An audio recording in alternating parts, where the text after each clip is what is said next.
आदरणीय किसान मजदूर एवं युवा साथियों,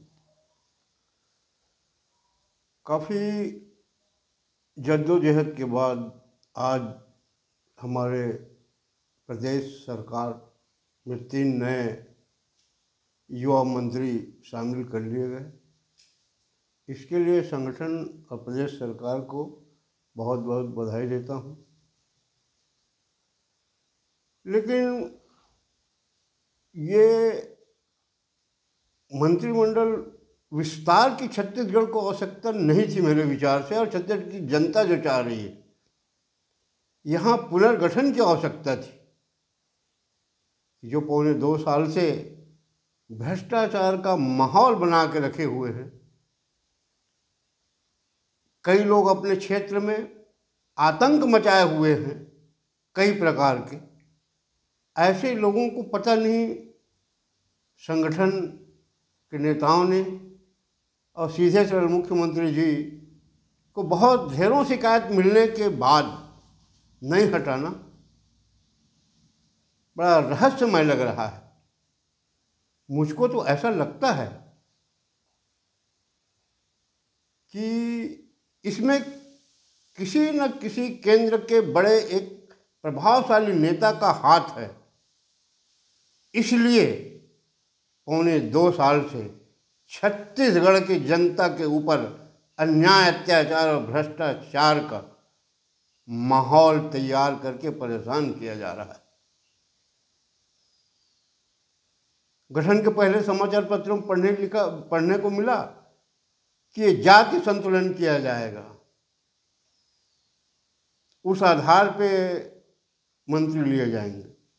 ठीक है, उनकी पार्टी है, हर राजनीतिक दल के नेता अपने अपने ढंग से जातीय संतुलन बिठाते हैं, मगर उनको मैं खुल के इस बात को बता देना चाहता हूँ कि छत्तीसगढ़ की 75% जनता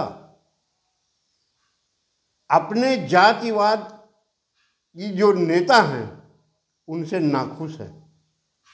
आज किसी भी जातिवादी नेता को पूछ लीजिए, क्या वो 75% जो गरीब तबके के लोग हैं उनके जाति के, उनको शासन के सुविधा मुफ्त में दिलाया? क्या उसके लिए उनसे जाके मिला? ताजुब तो तब होता है ना कि हमारे छत्तीसगढ़ के मूल निवासी, मैं जातिवाद की बात नहीं कर रहा हूँ, आदिवासी भाइयों को माना जाता है। अब आदिवासियों के इतने बड़े बड़े दिग्गज मंत्री आज कहे जा रहे हैं, पहले भी कहे जाते रहे हैं। अब आज तो सौभाग्य है कि हमारा मुख्यमंत्री भी आदिवासी है। मगर आदिवासियों बच्चों के भविष्य निर्माण के लिए जो केंद्र सरकार ने 1600 करोड़ रुपए बस्तर जिले के दिए था, उस पैसे का क्या हुआ? कौन खा गया? ये सब जानते हुए वो जातिवाद की बात करने वाले नेता मौन क्यों हैं? चाहे वो कांग्रेस के हों, चाहे भाजपा के हों।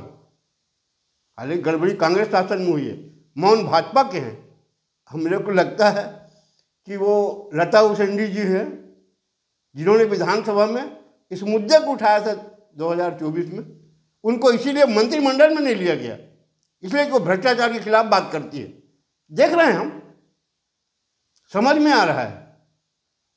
हम सोच रहे थे कि राम भक्त हैं, सनातनी हैं, हिंदूवादी हैं, हिंदुओं को लूट नहीं सकेगा इनके रहते, मगर ये तो विपरीत हो रहा है। ये तो जवाब दे प्रदेश सरकार।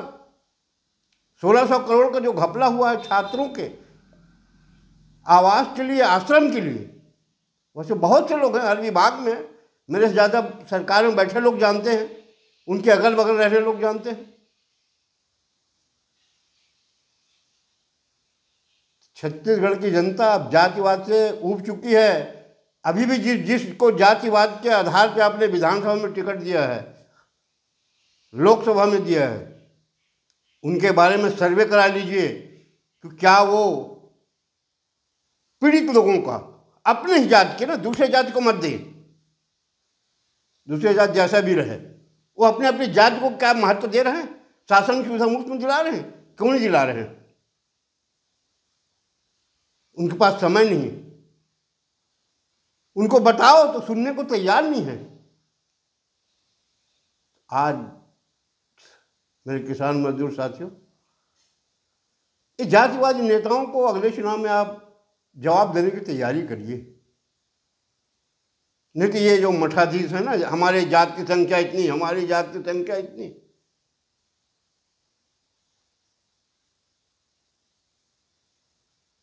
इनको ठिकाना लगाना पड़ेगा आपको। अब मुझको तो दुख उस बात का है कि छत्तीसगढ़ में जो पौने 2 साल से, हालांकि मुख्यमंत्री जी अपना पीठ थपथपा रहे हैं, सरकार का पीठ थपथपा रहे हैं कि हमने मोदी जी की गारंटी पूरा कर दिया, किसानों को धान 31 मिल गया, महतारी वंदन दे दिया, पुराना बोनस दे दिया। मुख्यमंत्री जी अच्छी बात है, आपने जो किया उसको बता रहे हो, मगर मोदी जी का असली गारंटी तो मैं खाऊंगा ना खाने दूंगा है ना, उस पर आप तथा आपके मंत्रिमंडल के सहयोगी या संगठन के नेता क्यों अमल नहीं कर रहे हैं? क्या नए संगठन में लोग आए हैं या मंत्रिमंडल में आए हैं, ये लोग इस अभियान को चलाएंगे ताकि छत्तीसगढ़ की जनता को शासन की सुविधा जो मुफ्त में मिलने के लिए व्यवस्था होनी चाहिए ना। आज आप 3 बार अपने शासनकाल में कलेक्टरों को निर्देश दे चुके आप राजस्व के संबंध में कि काम पेंडिंग नहीं होना चाहिए, किसानों की कोई समस्या नहीं रहना चाहिए, मगर उसको देख रेख करने के लिए कोई विधायक मंत्री आपका है कि नहीं? संगठन के कुछ लोग हैं कि नहीं? लोगों की सुविधा मिल रही कि नहीं? इसको देखने के लिए कौन जा रहा है? लोगों से कौन पूछ रहा है? ये तो होना चाहिए ना। आप इसी में फूल रहे हैं, नगरीय निकाय में, पंचायतों में प्रदेश में हमारी सरकार आ गई है, 60 लाख हमारे समर्थक सदस्य हैं। मत भूलिए, ये 60 जो है 6000 में रह जाएगा और 600 भी हो सकता है, क्योंकि नगरीय निकाय और पंचायतों में जो लोग चुन के आए हैं, जो शासन के विकास की अंतिम कड़ी है, जो गांव और शहरों में शासन की सुविधा लोगों को देना है, वो सुविधा क्या लोगों को ये दिला पा रहे हैं? अब दिला रहे हैं तो कैसे में दिला रहे हैं? अधिकांश लोग तो लूट खसोट में लगे हैं। मुख्यमंत्री जी, अगर आप चाहें तो पता कर लीजिए, नहीं तो मुझको सबूत देने के लिए कहिए। अब आप तो जनता दरबार लगाते थे शुरू में, उसको पता नहीं क्यों बंद कर दिए, नहीं तो हम आते वहाँ बताते आपको। जनता दरबार के बारे में तो मैं कोई भाजपा नेताओं से बात किया कि भाई जनता दरबार हमारे सीधे सरल मुख्यमंत्री जी ने कैसे बंद कर दिया? अरे बोले उनके अगल बगल वाले लोग बोले कि भ्रष्टाचार की शिकायत बहुत आ रही है, मंत्री विधायकों के खिलाफ लोग शिकायत कर रहे हैं, बंद कर दीजिए जनता दरबार। इसलिए बंद कर दिया गया। ये बहुत दुख की बात है। जनता की मुलाकात आपसे नहीं होना। जनता, हम जानते हैं कि समस्या उसका हल नहीं होता आपके पास मिलने के बाद भी, क्योंकि आप तो वही करते हैं ना जो आपका विधायक और मंत्री चाहता है। मगर लोगों का शंका समाधान हो जाता, वो जान लेता कि मैं मुख्यमंत्री के पास गया था और मैं अपनी समस्या सुनाया हूँ। कुछ दिन तक उसका खुशी दिमाग में बना रहता। मुझको तो ये जान के ही बहुत खुशी हुआ कि आपने हमारे प्रदेश के कर्मचारियों का तनख्वाह बढ़ा दिया है। वैसे खैर हर साल कुछ न कुछ तो बढ़ाया ही जाता है, अच्छी बात है, बढ़ाना चाहिए। प्रदेश जनता को कोई इस पर इतराज़ नहीं है, मगर एक बात पे इतराज़ है मुख्यमंत्री जी, आप तनख्वाह तो बढ़ा रहे हो इनके, मगर क्या प्रदेश सरकार कभी आदेश करेगी कि भ्रष्टाचार विहीन राज्य बने? इसमें कर्मचारियों को कुछ आदेश निर्देश देती है कि नहीं? तनख्वाह बढ़ा दिए, इधर हम जनता से शासन की सुविधा देने के नाम से रोज एक कर्मचारी 4 से 5 हज़ार रुपया कमा के जा रहा है, अधिकांश। जवाबदार लोग। इस पर पता नहीं हमारे छत्तीसगढ़ राजनीतिक दल के नेताओं का ध्यान क्यों नहीं जाता। वो कट्टर दिग्गज और पता नहीं क्या क्या कहला गए, मगर शासन की सुविधा को मुफ्त में दिलाने की कोई व्यवस्था नहीं कर पाए।